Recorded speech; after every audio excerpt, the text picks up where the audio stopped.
Sister Prema, we're delighted to have you on Voice of the Vatican. Why did Mother Teresa choose Calcutta to start the Missionaries of Charity?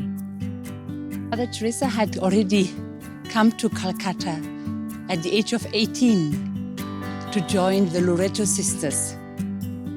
And she had been working in Calcutta in the school for the girls in the Bengali section.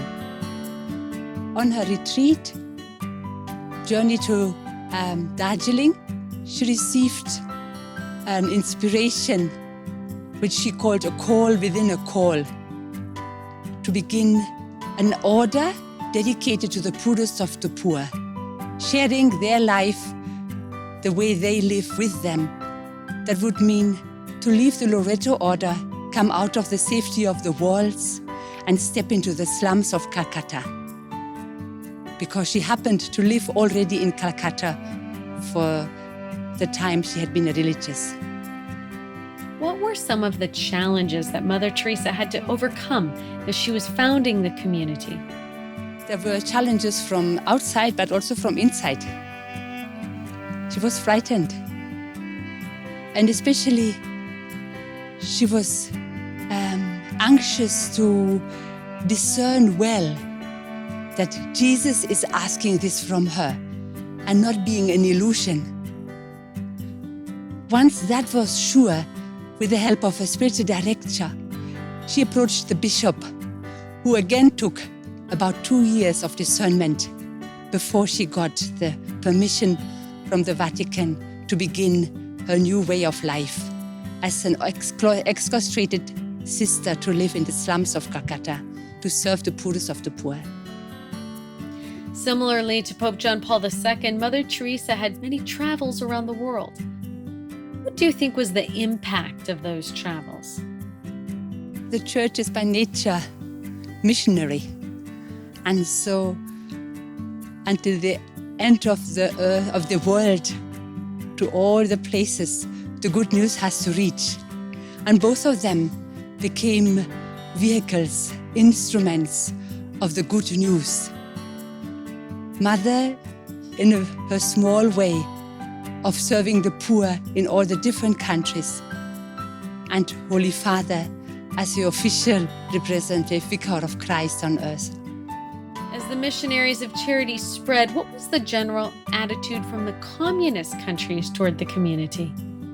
Mother's desire to bring the presence of Jesus, to make him known and loved in the communist countries, was burning in her heart from her childhood, from the message of Fatima. And from their side, they didn't see any need because there were no poor people according to what they understood.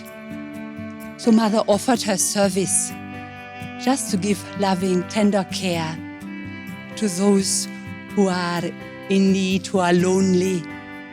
And she offered herself to do the menial works of cleaning the sanitary facilities in a hospital, which made it possible for us to enter. Why was it that the Missionaries of Charity were not able to begin in China? I can only say it was not yet time, the will of God.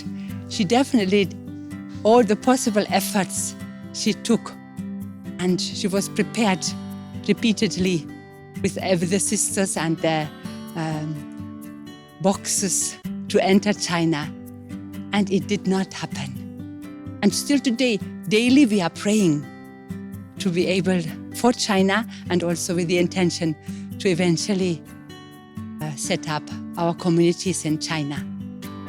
What has been the general reaction from the Muslim countries towards the Missionaries of Charity?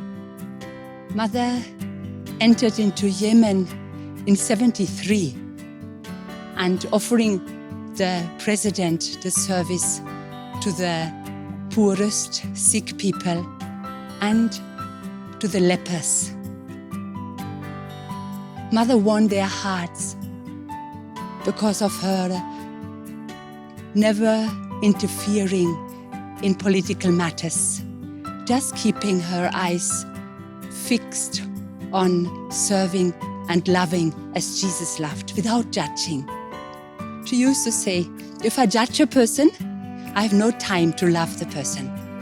So with that attitude, in Yemen, for example, opened their possibilities for the sisters to work there. And Mother went beyond. When she was serving the lepers, she saw their needs for medical care, for food, and for housing, but also their spiritual need to be able to pray in the mosque. She asked the government, please build a mosque for your people that they can go and worship. Would you please share any reflections on Mother's visits to suffering countries?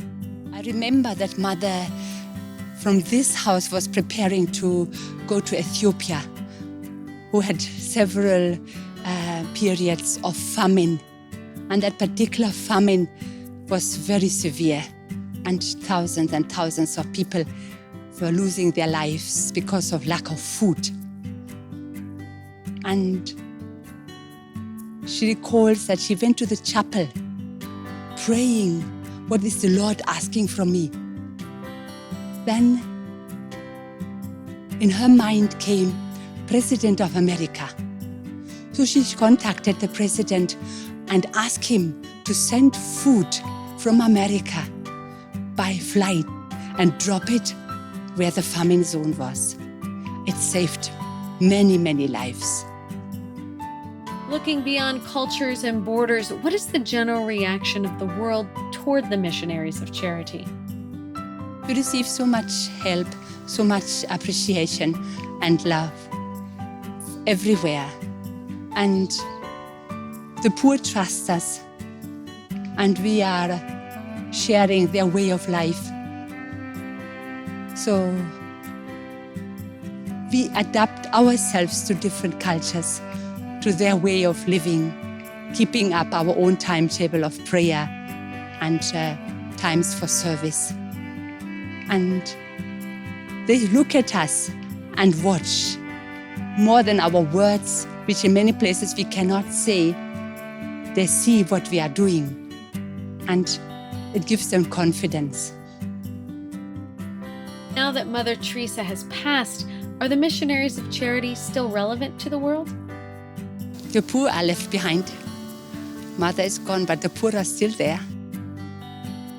So it's very relevant. And especially also in our world, Jesus is very little known and loved. And that brings great sadness into the hearts of people.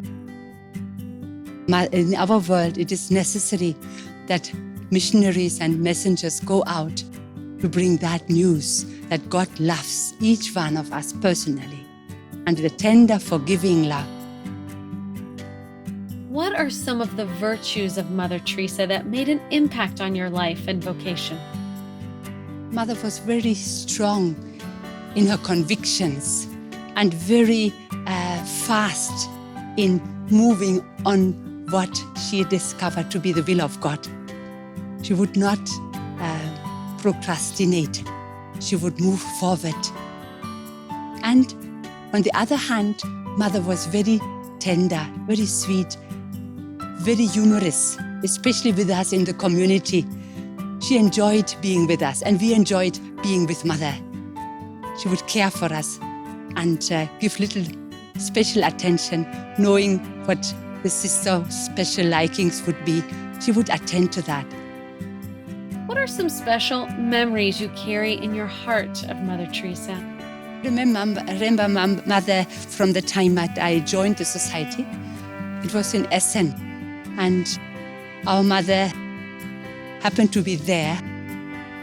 And that morning she decided, instead of sending the two aspirants to London, she kept us back in Germany to be with the community and to learn, to start our formation in the community. So that morning we came and Mother received us. In a little prayer service, she fixed the shoulder cross for us and she gave us rosary. And with that, our first steps into the religious life were taken. And Mother was very attentive to our own mothers who had accompanied us. And profusely she thanked them. Thank you for giving your daughters to God and to our society. Our mothers also went away consoled. As the superior of the community, what is your role in formation? We have the different formation groups, and a mistress or a formator is taking immediate care of the needs and the formation of the sisters in her care.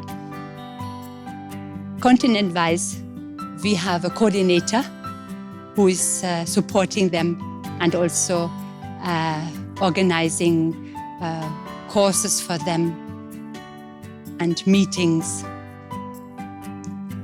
I am directing and guiding those coordinators in particular.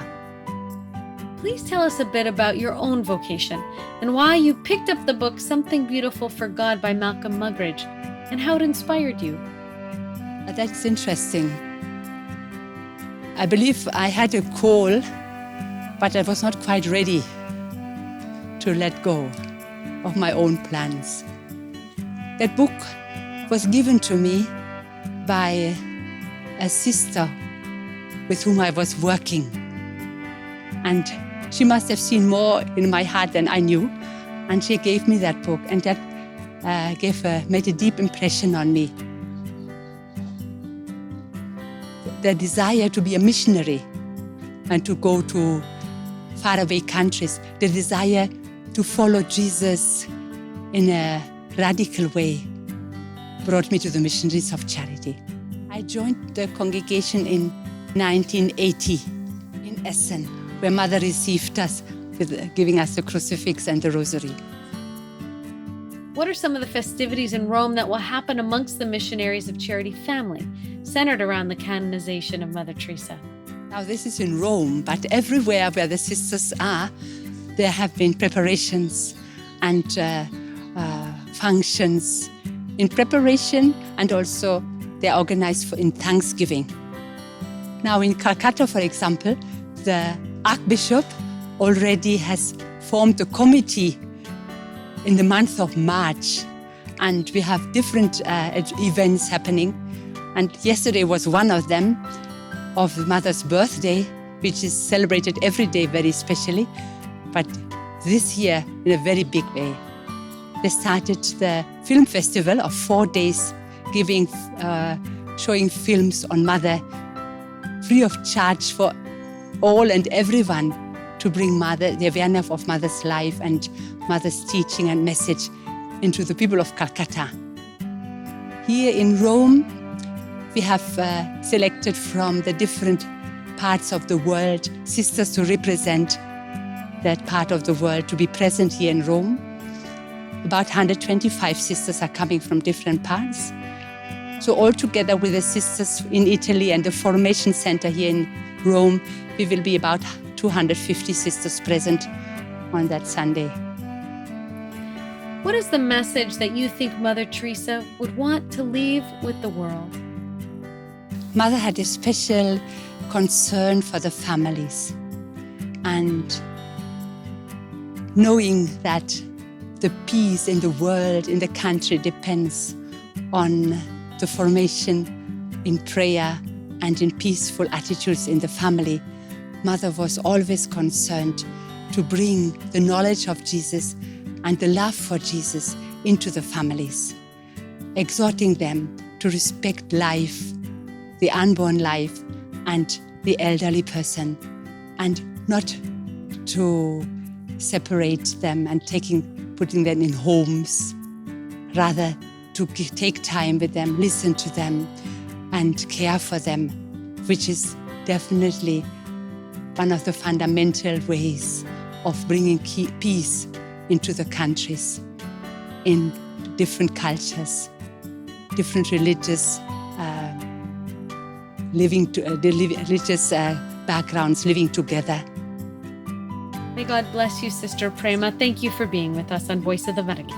God bless you. Thank you.